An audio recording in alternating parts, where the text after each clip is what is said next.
স্বাগত জানাচ্ছি প্রবাসের সংবাদে। পুরো সংবাদে আপনাদের সঙ্গে আছে আমি নাফিসা হক। বাংলাদেশ সরকারের তথ্য মন্ত্রণালয় নিবন্ধন পেল প্রবাসীদের বিশেষায়িত নিউজ পোর্টাল প্রবাস কথা। বিশ্বের বিভিন্ন দেশে ছড়িয়ে ছিটিয়ে থাকা প্রবাসী বাংলাদেশিদের জীবন সংগ্রাম ও সাফল্যের গল্প তুলে ধরে পাঠকের আস্থা অর্জন করেছে এই গণমাধ্যম। ২৮ অক্টোবর তথ্য মন্ত্রণালয় থেকে প্রবাস কথার সরকারি নিবন্ধন অনুমোদন দেওয়া হয়। কর্তৃপক্ষ জানায়, সরকারি নিবন্ধনের মাধ্যমে রেমিটেন্স যোদ্ধাদের কণ্ঠ আরও জোরালোভাবে তুলে ধরার সুযোগ তৈরি হলো। বর্তমানে প্রায় ১ কোটি প্রবাসী বাংলাদেশি বিশ্বের নানা প্রান্তে কর্মরত রয়েছেন, যারা প্রতি বছর বিলিয়ন ডলারের রেমিটেন্স পাঠিয়ে দেশের অর্থনীতিতে গুরুত্বপূর্ণ অবদান রাখছেন। প্রবাস কথার এই সরকারি স্বীকৃতি প্রবাসীদের অর্জন ও অভিব্যক্তিকে জাতীয় মূলধারার গণমাধ্যমে আরও দৃশ্যমান করবে, এমনটাই আশা সংশ্লিষ্টদের। বাংলাদেশি বিজনেস চেম্বার অফ টরন্টোর উদ্যোগে প্রথমবার অনুষ্ঠিত হয়েছে Canadian Bangladeshi professional network CBPN session. টরন্টোর বাংলাদেশ কনসিউলার জেনারেলের অডিটোরিয়ামে অনুষ্ঠানে উপস্থিত ছিলেন ৬০ জনেরও বেশি বাংলাদেশি পেশাজীবী। আরও ছিলেন বিবিসির ভারপ্রাপ্ত president Iqbal Rushd, vice president Ferdous, vice president Shahidul Islam Mintu, পরিচালক ইকবাল হোসেন এবং টরন্টোর consul general of Bangladesh Faruk Hossain সহ অনেকেই। ইভেন্টটি ছিল প্রবাসী বাংলাদেশিদের পরস্পরকে জানার এবং ভবিষ্যতে ব্যবসা বাণিজ্যের ক্ষেত্রে সম্ভাবনা গড়ে তোলার একটি প্ল্যাটফর্ম। অনুষ্ঠানে প্রবাসী বাংলাদেশিরা নিজেদের অর্থনৈতিক উন্নয়নের বিভিন্ন দিক নির্দেশনা নিয়েও আলোচনা করেন। পাহাড়ের সন্ত্রাসী সংগঠনগুলোকে অস্ত্র ও প্রশিক্ষণ দিয়ে সহযোগিতা করছে মিয়ানমারের বিদ্রোহী গোষ্ঠী আরাকান আর্মি, এমন দাবি করেছে রোহিঙ্গা ডিফেন্স ফোর্স RDF। খাগড়াছড়িতে বাংলাদেশ সেনাবাহিনীকে লক্ষ্য করে গুলির ঘটনাও তারাই ঘটিয়েছে বলে দাবি সংগঠনটির। বলছে, বিভিন্ন গোষ্ঠীর মানুষকে একত্রিত করে মিয়ানমারে তাদের বিরুদ্ধেও যুদ্ধ করাচ্ছে আরাকান আর্মি। নাইমালটিকোর ৫ পর্বের ধারাবাহিক প্রতিবেদনের আজ দেখুন শেষ পর্ব। ক্যামেরায় ছিলেন লিটন বাবু। সম্প্রতি খাগড়াছড়িতে একটি শিশুর ধর্ষণের ভুয়া খবর ছড়িয়ে পড়লে অস্থির হয়ে ওঠে পরিস্থিতি। জ্বালাও পোড়াও সহ ঘটে সংঘর্ষের ঘটনাও। উত্তাল হয়ে ওঠে পাহাড়ি জনপদ। পরিস্থিতি নিয়ন্ত্রণে গেলে সেনাবাহিনীকে লক্ষ্য করে পাহাড় থেকে গুলি ছোড়ে সন্ত্রাসীরা।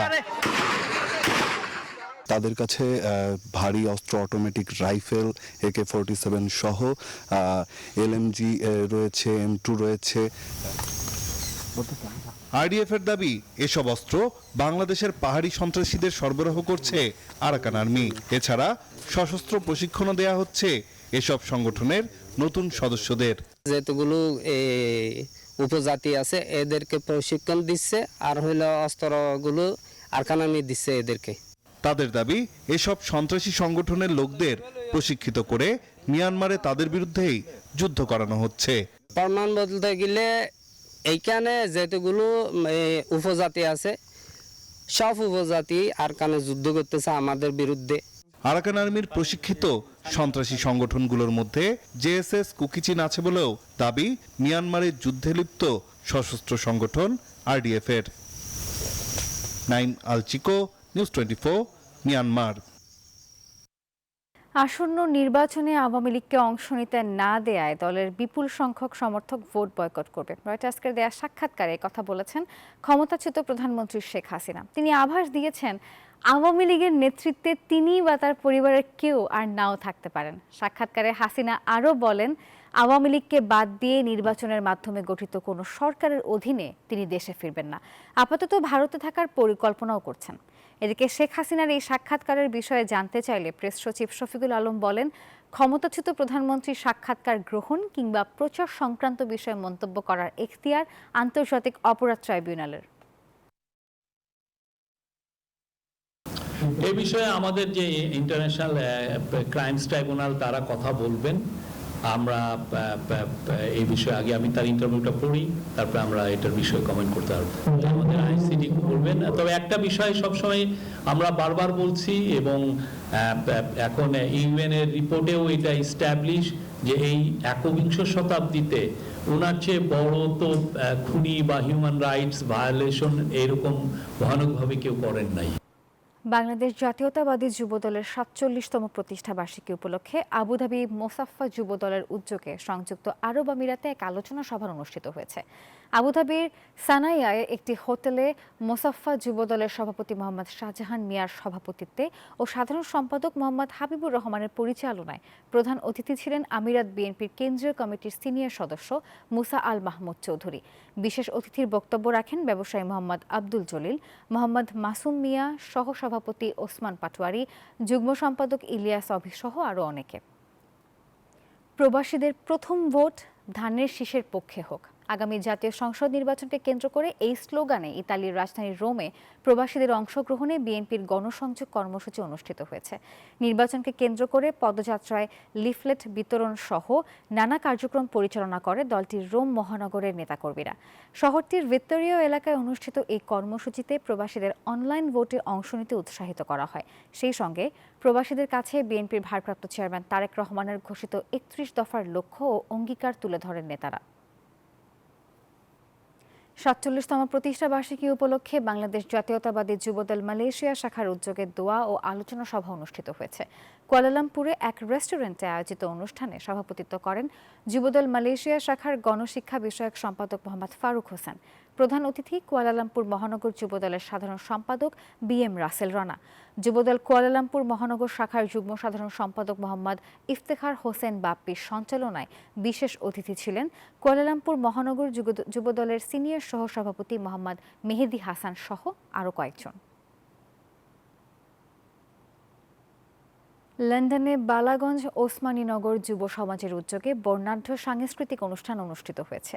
সম্প্রতি কমার্শিয়াল রোডে অবস্থিত লন্ডন এন্টারপ্রাইজ একাডেমি প্রাঙ্গণে আয়োজিত অনুষ্ঠানে সভাপতিত্ব করেন মিসবাউর রহমান মিসবা, রুহেল আহমেদ ও সাইফুল ইসলাম মোহসিনের যৌথ সঞ্চালনায় অনুষ্ঠানে অতিথিরা প্রবাসী তরুণ সমাজের ঐক্য, সংস্কৃতি চর্চা ও সামাজিক কর্মকাণ্ডের গুরুত্ব তুলে ধরেন। বক্তারা বলেন, সংস্কৃতি চর্চার মাধ্যমে প্রবাসী তরুণরা নিজেদের শিকড়ের সঙ্গে যুক্ত থাকতে পারবেন।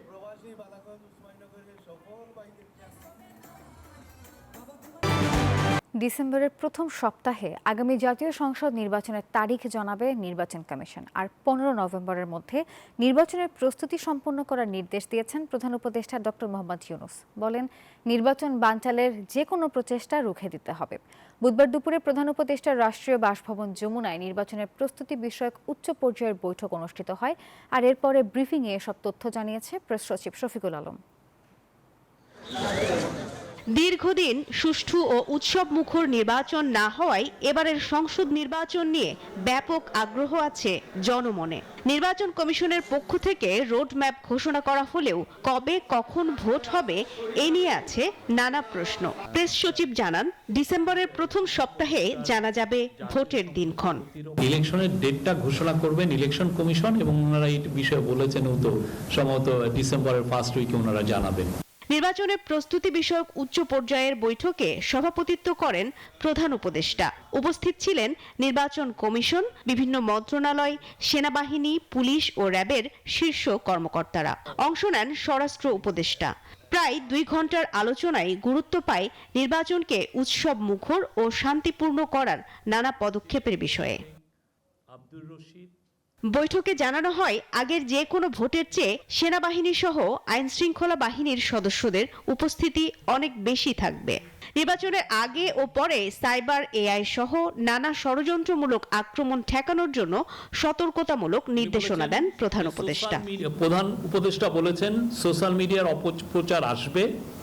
নির্বাচনকে বানচাল করার জন্য দেশের ভিতর থেকে বাইরে থেকে খুবই পরিকল্পিতভাবে নানা রকম অপপ্রচার চালানো হবে। AI দিয়ে ছবি, ভিডিও তৈরি করে ছেড়ে দেওয়া হবে। এটাকে সামাল দিতেই হবে। একটা অপপ্রচারের রচনা হওয়া মাত্র সেটা ঠেকাতে হবে যেন ছড়াতে না পারে। জানানো হয়, যোগ্য DCSPদের তালিকা চূড়ান্ত করা হয়েছে। আগের বিতর্কিত নির্বাচনে সম্পৃক্ততা ছিল এমন কাউকে এবার দায়িত্ব দেয়া হবে না। প্রেস সচিব আরও জানান, প্রবাসীদের পাশাপাশি নির্বাচনে দায়িত্ব পালনকারী কর্মকর্তা ও জেলে অবস্থানকারীদের ভোট দেওয়ার সুযোগ দিতে কয়েকটি অ্যাপ প্রস্তুত করা হচ্ছে। বডি ক্যামেরা সহ অন্যান্য বিষয়ে প্রশিক্ষণের কাজ দ্রুত এগিয়ে নেওয়ার তাগিদ দেওয়া হয় বৈঠকে। মারুফা রহমান, নিউজ 24, ঢাকা। জাতীয় ঐক্যমত্য কমিশনের সংস্কার প্রতিবেদনের একটি সহজবোধ্য বই প্রস্তুত করে দেশের জনগণের জন্য তা উন্মুক্ত করে দেওয়ার আহ্বান জানিয়েছেন অন্তর্বর্তী সরকারের প্রধান উপদেষ্টা অধ্যাপক মোহাম্মদ ইউনূস। বুধবার সন্ধ্যায় রাষ্ট্রীয় অতিথি ভবন যমুনায় প্রধান উপদেষ্টার কাছে ৮ খণ্ডের সংস্কার প্রতিবেদন হস্তান্তর করেন জাতীয় ঐক্যমত্য কমিশনের সদস্যরা। আর এই প্রতিবেদনে ঐক্যমত্য কমিশনের সুপারিশ, সভা ও কার্যবিবরণীর বিস্তারিত রয়েছে। এ সময় প্রধান উপদেষ্টা অধ্যাপক মোহাম্মদ ইউনূস বলেন, এই প্রতিবেদন সাধারণের সহজবোধ্য একটি ভার্সনে তৈরি করতে হবে, বই আকারে প্রকাশ করতে হবে, যেন সাধারণ মানুষ, স্কুল কলেজের শিক্ষার্থীরা পড়ে বুঝতে পারে এবং অন্যান্যদেরও বোঝাতে পারে। জুলাই সনদ থেকে নোট অফ ডিসেন্ট বাদ দিয়ে ঐক্যমত্য কমিশন জাতি ও রাজনৈতিক দলগুলোর সাথে প্রতারণা করেছে বলে অভিযোগ করেছেন বিএনপি মহাসচিব মির্জা ফখরুল ইসলাম আলমগীর। বুধবার দুপুরে জাতীয় প্রেস ক্লাবে আলোচনা সভায় তিনি বলেন, কোনো কারণে নির্বাচন প্রক্রিয়া বাধাগ্রস্ত হলে তার দায় প্রধান উপদেষ্টাকেই নিতে হবে। এদিকে গুলশানে আলাদা সেমিনারে দলের স্থায়ী কমিটির সদস্য সালাউদ্দিন আহমেদ বলেন, ঐক্যমত্য কমিশনের সুপারিশ ও সরকারের কর্মকাণ্ড নিয়ে হতাশ বিএনপি। মঙ্গলবার অন্তর্বর্তী সরকারের প্রধান উপদেষ্টার কাছে জুলাই সনদ বাস্তবায়নের সুপারিশমালা পেশ করে জাতীয় ঐকমত্য কমিশন, যেখানে ১৭ অক্টোবর স্বাক্ষর করা সংস্কার প্রস্তাবে থাকা নোট অব ডিসেন্টগুলো বাদ দেয়া হয়। বলা হয়, সংসদের সংবিধান সংস্কার পরিষদ ২৭০ দিনের মধ্যে সংস্কার সম্পন্ন না করলে অন্তর্বর্তী সরকারের রেখে যাওয়া সংবিধান সংশোধনের খসড়া বিল পাশ বলে গণ্য হবে। গত ১.৫ বছরে খুব ভালোভাবে জাতীয় ঐক্যমত্য কমিশনের এমন সুপারিশে ক্ষোভ প্রকাশ করে বিএনপি সহ সমমনা দলগুলো। জাতীয় প্রেস ক্লাবে এক আলোচনা সভায় গণসংহতি আন্দোলনের প্রধান সমন্বয়ক জুনায়েদ সাকি বলেন, নোট অব ডিসেন্টের মীমাংসা হবে জাতীয় সংসদে, চাপিয়ে দেওয়া কোনো সিদ্ধান্ত মানবে না জনগণ। আমরা যদি ঐকমত্য ছাড়া কেউ কারো সিদ্ধান্ত চাপিয়ে দিতে চাই, তাহলে সেটা কোনোভাবে কাজ করবে না। এটা আমাদের সকলের উপলব্ধি করা দরকার। সভায় বিএনপি মহাসচিব মির্জা ফখরুল ইসলাম আলমগীর বলেন, নোট অব ডিসেন্ট সহ জুলাই সনদ বাস্তবায়নের প্রতিশ্রুতি দিলেও কথা রাখেনি ঐকমত্য কমিশন। সেই নোট অফ ডিসেন্টগুলো লিপিবদ্ধ করার একটা প্রতিশ্রুতি ছিল তাদের, কিন্তু অবাক বিষয় আমরা লক্ষ্য করলাম যে কালকে যখন তারা এটা প্রকাশ করলেন সেই বিষয়গুলো নেই। জনগণের সঙ্গে এটা একটা প্রতারণা, রাজনৈতিক দলগুলোর সঙ্গে এটা প্রতারণা। তিনি বলেন, কোনো কারণে গণতান্ত্রিক উত্তরণের প্রক্রিয়া বাধাগ্রস্ত হলে প্রধান উপদেষ্টাকে দায় নিতে হবে। আপনি এখানে সত্যিকার অর্থেই যেটুকু সংস্কার দরকার সেই সংস্কারগুলো করে আপনি এখানে জনগণের যে কাছে গ্রহণযোগ্য নির্বাচন দেবেন, সেই নির্বাচনের মধ্যে যে পার্লামেন্টে আসবে সেই পার্লামেন্ট এই দেশের সংকটগুলো সমাধান করবে। এর থেকে বাইরে যদি যান তার দায় দায়িত্ব সম্পূর্ণ আপনাকেই বহন করতে হবে। এদিকে রাজধানীর গুলশানে এক সেমিনারে বিএনপির স্থায়ী কমিটির সদস্য সালাউদ্দিন আহমেদ বলেন, ১৭ অক্টোবর যে জুলাই সনদে স্বাক্ষর করা হয়েছে সেই বিষয়গুলো ঐকমত্য কমিশনের সুপারিশে পুরোপুরি নেই।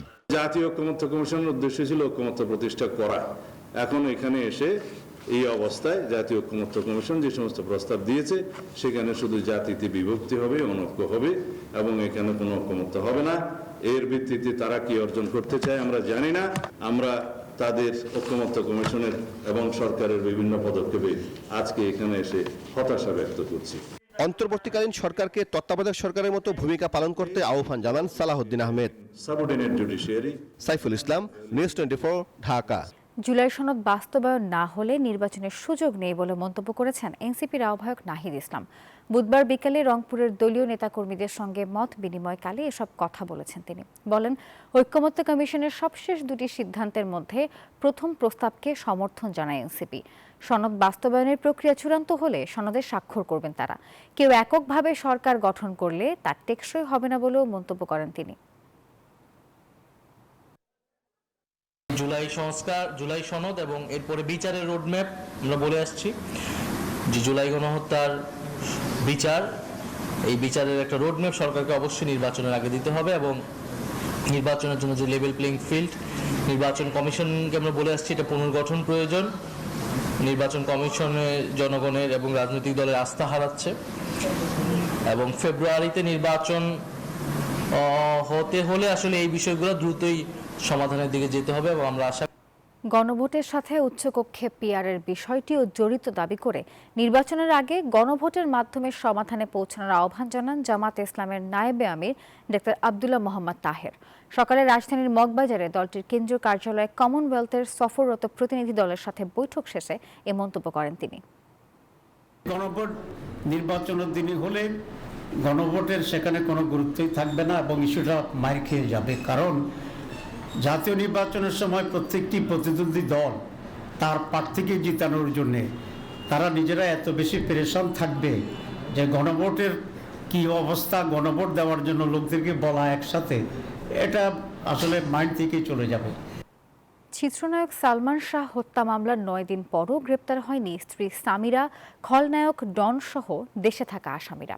পুলিশ বলছে গ্রেপ্তার এড়াতে পালিয়ে বেড়াচ্ছেন তারা। অথচ নিউজ 24-এর অনুসন্ধানে মিলেছে ভিন্ন এক তথ্য। মামলার পরও কয়েকদিন আগেও বগুড়ার বাসায় ছিলেন ডন, আর চট্টগ্রামের খুলশীর বাসায় ছিলেন মামলায় 2 নম্বর আসামি সামিরার মা লুসি। শোনা যাচ্ছে সামিরার জন্য উচ্চ আদালত থেকে জামিনের চেষ্টাও করছেন তার বর্তমান স্বামী ইশতিয়াক আহমেদ। চিত্রনায়ক সালমান শাহর মৃত্যুর রহস্যজট খুলতে রাজধানীর ইস্কাটনের ফ্ল্যাটে দফায় দফায় যাচ্ছে পুলিশ। 29 বছর আগের অপমৃত্যু এখন হত্যা মামলায় ধরে তদন্তে রমনা থানা পুলিশ। পরিবারের দাবির মুখে চলতি বছরের 20 অক্টোবর হত্যা মামলা হিসেবে তদন্তের নির্দেশ দেন আদালত। সেখানে 11 আসামির মধ্যে স্ত্রী সামিরা ও তার মা লুসি, খলনায়ক ডন দেশেই থাকেন। থাইল্যান্ডে আছেন প্রযোজক আজিজ মোহাম্মদ ভাই, স্কটল্যান্ডের রেজভি ও যুক্তরাষ্ট্রে রুবি। শোনা যাচ্ছে সালমানের বাল্যবন্ধু ও সামিরার দ্বিতীয় স্বামী মোস্তাক কখনো ঢাকায়, কখনো থাকেন ব্যাংককে। হত্যা মামলার 9 দিন পরও এখনো গ্রেফতার হয়নি আসামিদের কেউ। সালমান শাহ হত্যা মামলার দায়িত্ব পাবার পর 2 দফায় তার ইস্কাটনের বাসায় গিয়েছে পুলিশ। সেখানে ঠিক কি আলামত খুঁজেছে এবং কি পেয়েছেন তা জানবো পুলিশের কাছ থেকে। প্রায় 29 বছর আগের ঘটনা, এখন যে ঘটনাস্থল ছিল ওখান তো ওইভাবে আলামত পাওয়ার কথা না। তো যেহেতু ইতিপূর্বে তদন্ত হয়েছে, ইনভেস্টিগেশন হয়েছে, এই আলামতগুলো মাননীয় আদালতে সংরক্ষিত আছে। আমরা এগুলো নিয়ম মোতাবেক সংরক্ষণ আমরা নিজেদের হেফাজতে নেব।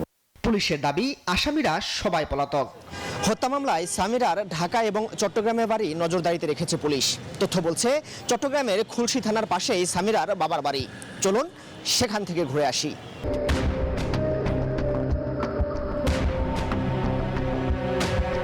একবার আসছিল, আমার চোখে একবার পড়ছিল। আবুল নিবেশ আজকে অনেকদিন যাবত আছে। ওনারা কোথায় আছে না আছে, এমনি ঢাকা গেছে, আমাদেরকে বলছে, আমরা নিজেরাই যোগাযোগ করতে পারতেছি না। পুলিশ বলছে সালমান শাহ হত্যাকাণ্ডের অন্যতম আসামি ডনের সন্ধান মিলছে না, কিন্তু নিউজ 24-এর কাছে সন্ধান রয়েছে। সপ্তাহখানেক আগেও ডন ছিল বগুড়া শহরের দত্তপাড়া এলাকায় নিজ বাড়িতে। চলুন সেখান থেকে ঘুরে আসি। বগুড়া শহরের দত্তবাড়ি এলাকায় পৈতৃক বাড়ি ডনের। পুলিশ ডনের খোঁজ না পেলেও প্রতিবেশী ও দারোয়ান জানালেন কয়েকদিন আগেও এখানেই ছিলেন তিনি। আসলে 2-1-এর মধ্যে 2-1 দিন থাকে, হয়তো রাত থেকে সকালে গেল, কিংবা 2-1 দিন থাকেও, আবার আসে মাঝে মাঝে, কখন আসে না আসে এটা করবো না। দেখছি কয়েকদিন আগে আমরা এই বাড়ি আসছিল। এর আগে সালমান শাহর সাবেক স্ত্রী সহ 11 আসামির দেশ ত্যাগে নিষেধাজ্ঞা দেন আদালত। রমনা থানার ভারপ্রাপ্ত কর্মকর্তা জানান যে কোনো সময় গ্রেফতার হতে পারেন আসামিরা। মাসুদ সুমন, নিউজ 24, ঢাকা। জাতীয়করণের দাবিতে আন্দোলনরত ইবতেদায়ী মাদ্রাসা শিক্ষকদের ওপর জলকামান ও সাউন্ড গ্রেনেড ছুড়ল পুলিশ। ছত্রভঙ্গ করতে করা হয়েছে লাঠিচার্জ। এই ঘটনায় আহত হন অন্তত 43 জন। বুধবার দুপুরে এই ঘটনা ঘটেছে। শিক্ষকরা বলছেন যৌক্তিক দাবিতেই রাজপথে নেমেছেন তারা, তবে তাদের উপর হামলা করেছে পুলিশ। জাতীয়করণের দাবিতে জাতীয় প্রেস ক্লাব থেকে মিছিল নিয়ে সচিবালয় ঘেরাও করতে যান আন্দোলনরত ইবতেদায়ী মাদ্রাসার শিক্ষকরা। এ সময় সচিবালয় অভিমুখে ব্যারিকেড দিয়ে তাদের আটকে দেওয়া হয়। শিক্ষকরা বাধা ভেঙে ভেতরে ঢুকতে চাইলে শুরু হয় সংঘর্ষ। আন্দোলনকারীদের ছত্রভঙ্গ করতে জলকামান ব্যবহার করে আইন শৃঙ্খলা বাহিনী। নিক্ষেপ করা হয় অন্তত 60টি সাউন্ড গ্রেনেড। মূল সড়ক অবরোধের চেষ্টা করেন আন্দোলনকারীরা। এ সময় পুলিশের লাঠিচার্জে আহত হন অনেকে। সচিবালয় অভিমুখে গেটে দিকে ঢুকবো, তখন ব্যারিকেড দিয়েছিল, আমাদের কিছু ডাকা দেখি হয়েছে। এই গেজেটের দাবিতে আইসা তারা আজকে পরিকল্পিতভাবে হত্যা। পুলিশ সাউন্ড গ্রেনেড মেরেছে এবং আমাদের পুরোচ্ছে লাঠিচার্জ করেছে, যে কারণে আমার এই ভাই অত্যন্ত মুমূর্ষ অবস্থা, আমরা ঢাকা মেডিকেলে নিয়ে যাচ্ছি। পুলিশ বলছে অনুমতি ছাড়াই সচিবালয়ের মতো গুরুত্বপূর্ণ জায়গায় প্রবেশের চেষ্টা করায় আন্দোলনকারীদের প্রতিহত করা হয়েছে। তাদেরকে আমরা বলেছিলাম যে আপনারা প্রতিনিধি পাঠান, কিন্তু তারা সবাই যাবে। সচিবালয় তো এটা রেস্ট্রিক্টেড এরিয়া, এখানে চাইলেই তো সব যাওয়া যায় না। তা আমরা কথা বলতেছিলাম, ইন দি মিন টাইম তারা আইন পরিপন্থী কার্যকলাপ করার চেষ্টা করছে, আমরা তাদেরকে ডিসকাস করেছি, এইটুকুই। জাতীয়করণ সহ 5 দাবিতে ইবতেদায়ী মাদ্রাসা শিক্ষক ঐক্যজোট আন্দোলন ব্যানারে জাতীয় প্রেস ক্লাবের সামনে 17 দিন ধরে অবস্থান কর্মসূচি পালন করে আসছেন আন্দোলনকারীরা। বদরুল আলম শাওন, নিউজ 24, ঢাকা। দর্শক, আর এই ছিল নিউজ 24 প্রবাসের সংবাদে। আরো সংবাদের বিশ্লেষণ জানতে ভিজিট করুন news24bd.tv। সঙ্গে থাকার জন্য ধন্যবাদ সবাইকে।